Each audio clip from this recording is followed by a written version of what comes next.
So I have been away. It has been a good while for me.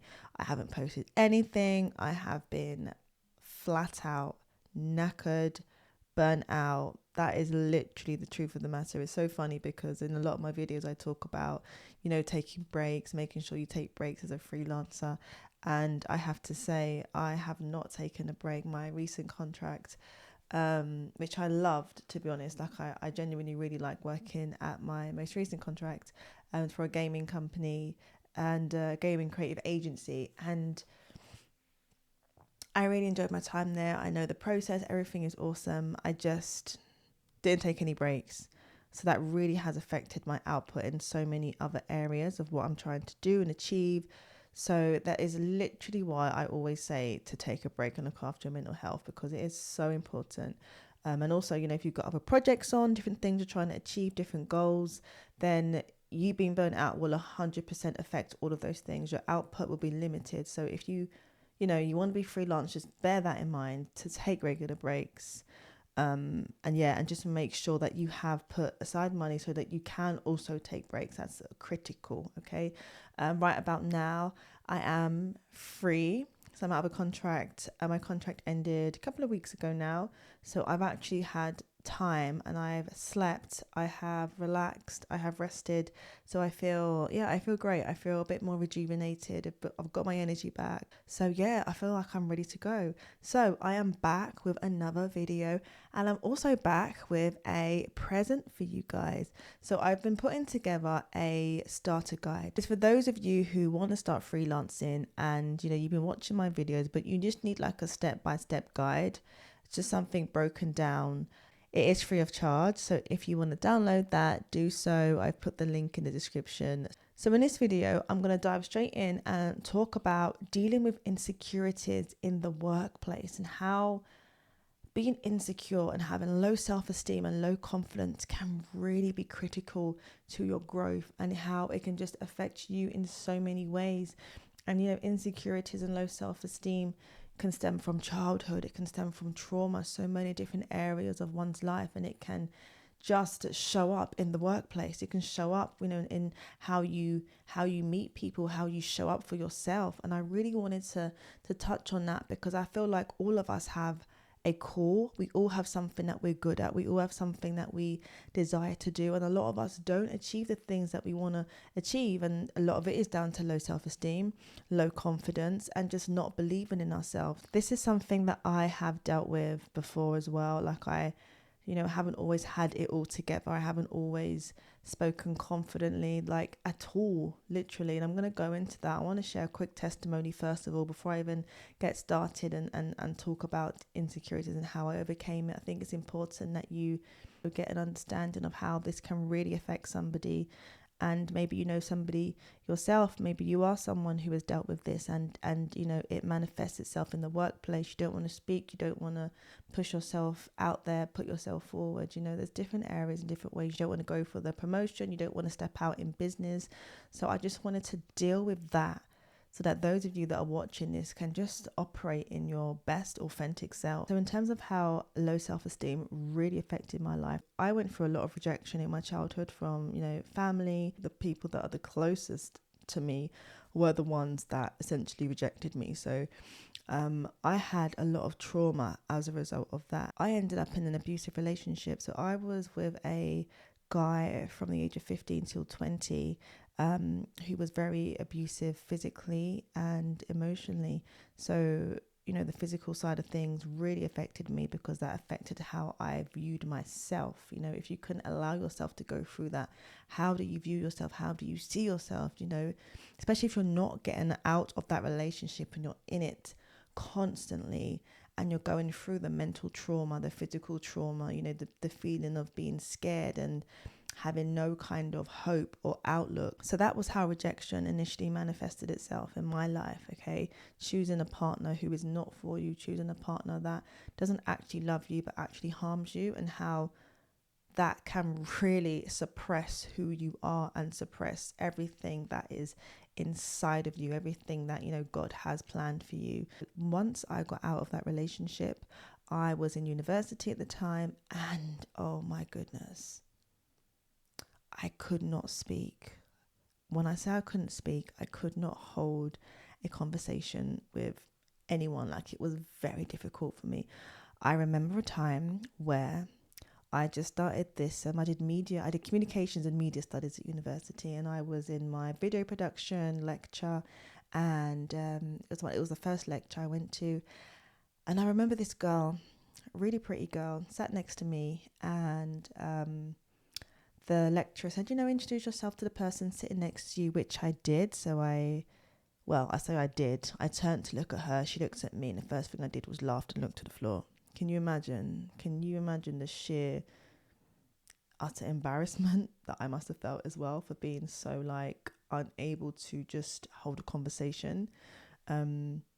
So that was, for me, one of the ways in which I just couldn't express myself. I couldn't verbally speak properly. I couldn't, I remember a time also doing a presentation and literally holding the paper above my head and just stood to the side so I wasn't facing anyone. It's kind of beyond me now when I think about it, but these are the effects of having low self-esteem when you're trying to push yourself, when you're trying to grow. And these are just testimonies of how it really affected me.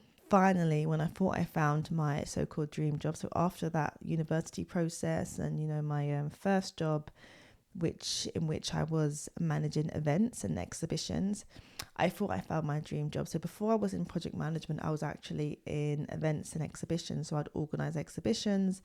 And so I thought I found my dream job, right? And I remember clearly, I basically did not pass my probation. It was a 3-month probation as they are, and I did not pass it. I got let go. One of the things that I clearly remember during this time is having a meeting. I had a few meetings with my then line manager, and it was also a permanent position. And she said to me, just be confident. And I burst into tears. At these times, how old was I? I was 25. I was 25 at the time. I think I might have just turned 26. No, I wasn't.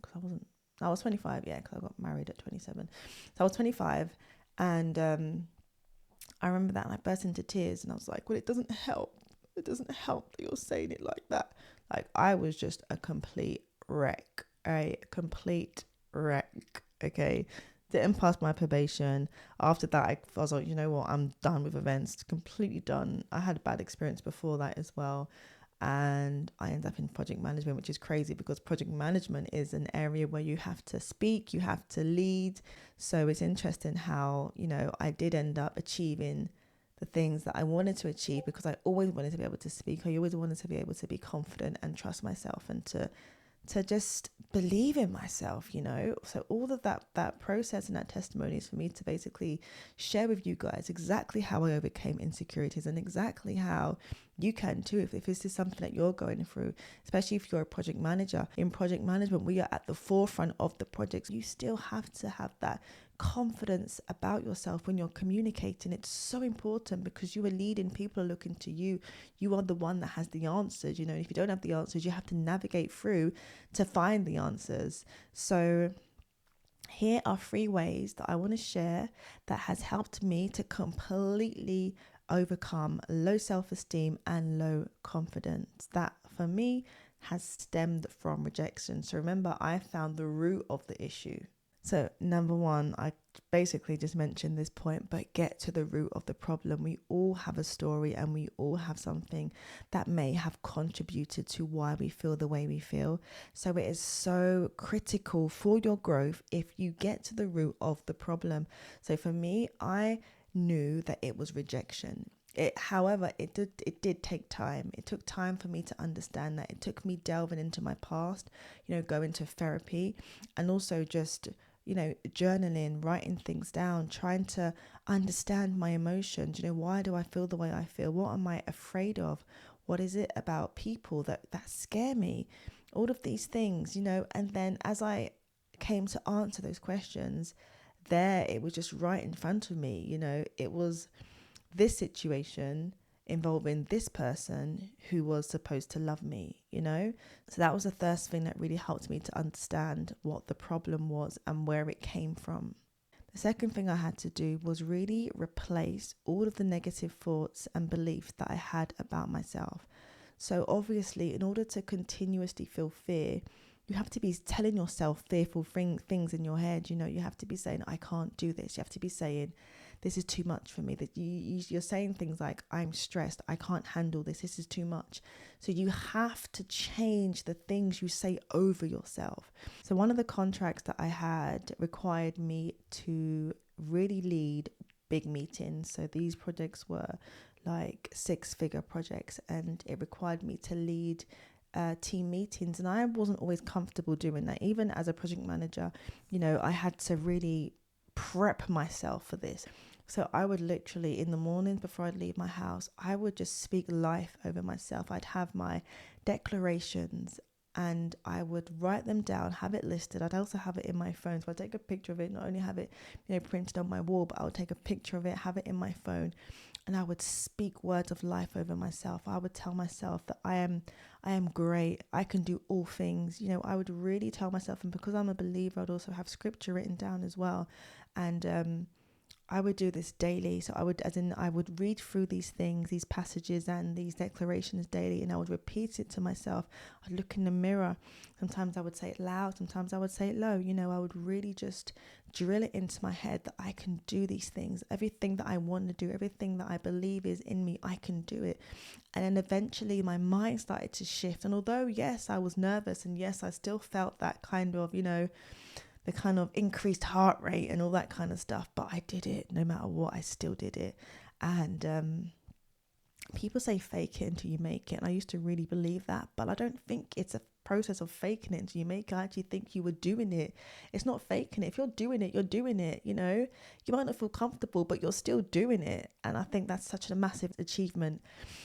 So for you guys that struggle in project management, or any career you have, because you struggle with that area of just speaking, and you tell yourself, I can't do this, and you don't do it because of that, or you leave a role prematurely, or there's certain actions that you take that you shouldn't take. There's so much things that we do and we don't always realize it. So always look and find the root of the issue. And then once you've found that root, speak life, change the complete trajectory of your mind, like re-navigate yourself so that every word you speak over yourself is life-giving.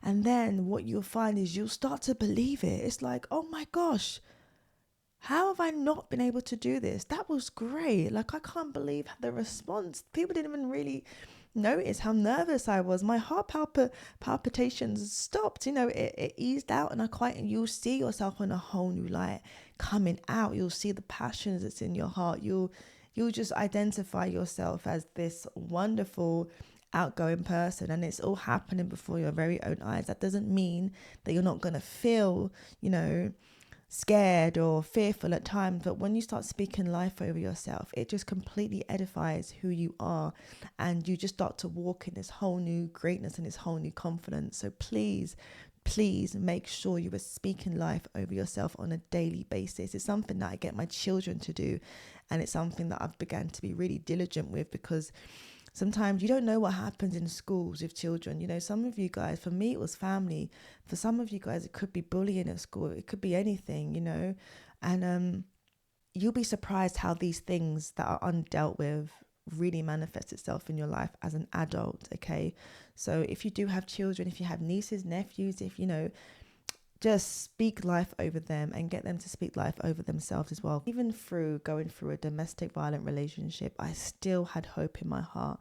I still had ambition, and I still knew that I wanted to be a success with my life. I wanted to make my life, important. I didn't want to be somebody who just, did nothing. I grew up working in Greggs. My first job was in a hairdresser's. Then when I was in college doing my A-levels, I was working in Greggs. Who knows about Greggs? We'll know about those chicken bakes, those ice ring donuts. I was in Greggs for a good 2 years, but great. It was great. I bought my first car when I was working in Greggs.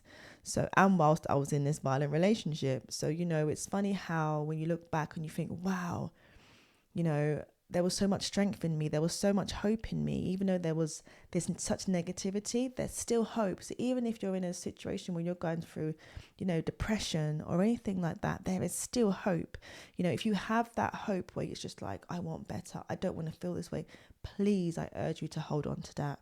Hold on to that and use that to push yourself forward. You could literally, the Bible talks about having faith as small as a mustard seed. It could be such a tiny seed of hope, but that hope can look at where it can take you. We hear so many stories of different people where they started out in their careers and where they are today, and it's so encouraging. It's encouraging for a reason, because it just shows you that whoever you want to be, you can be. If you want to be a freelancer, a successful freelancer, go for it. You might have to go through some of the struggle and some of the challenges that come alongside it, but do it. The final thing I want to say is just trust the process, because we don't always understand the process and the journey. Honestly, when I was trying to change jobs and get into project management initially, I had about 15 job interviews. It was grueling. It was depleting, but I went through the process, and guess what? I got a job. I got a role, and guess what? I ended up freelancing with no direct project management experience. It was just favor at the time. And that's why sometimes I try to encourage people that message me and that are looking for a job just to keep going, flood the market. I don't even think there is necessarily a strategy. I think people always talk about a strategy. And the thing is, I talk about what worked for me. So this might not work for somebody else. And for someone else, a good strategy will really help. But this is just what worked for me. I flooded the market. I had a load of job interviews. Obviously, I flooded the market for roles that were relevant to what I wanted. And that was it. And then the favor came, the yes came. So you might have to go through so many no's to get that yes, which is why I say trust the process. And in the process, it could be really painful. It could be really emotionally challenging for you. And, you do have moments where you just feel so down. But trust the process. If you want to get somewhere, if you want to become a freelance project manager and be consistent and be successful in it, just trust the process and keep plugging at it and keep dropping your CV. And even if it's not in the area of work and freelancing, it's in the area of business, set time aside each week. I think as long as we are organized and as long as we prioritize our self-esteem and belief in ourselves and why we want to get to where we want to get to, I truly believe that all of us will. I just think it's a matter of time, and it's a matter of taking care of you in the process. Don't just allow yourself to just fall and slip through the nets and just be a product of what everybody or anybody says to you, including your family, including the workplace, because you'll find that people, the system that we're in, are so quick to speak over you. And it's almost like we just hold on to these words that bear no fruit in our lives. So you need to be the one who hold yourself to a standard. You need to be the one to speak life over yourself. Okay, I think that is as simple as it gets. You trust yourself, trust the process, even if it is grueling. Work on yourself, deal with the issues, those deep-rooted issues that a lot of the time stem from childhood, can stem from school, can stem from teachers, family members, traumas that we all went through. Deal with those and completely uproot those issues. So I hope that encouraged you. I really do. I hope that helped. And as I mentioned, I am extremely sorry for being away for so long. I am going to use this time that I have to really just plug in again and just get myself, get you guys familiar with me again, because it happens, doesn't it? You kind of lose track sometimes. You get so caught up in your day-to-day. And life is busy. So yeah, let me know if you've got any questions, and I will look forward to seeing you in my next video. And don't forget to download my freelance starter pack for those of you that are really keen to get into freelancing. Thanks everyone. Bye-bye.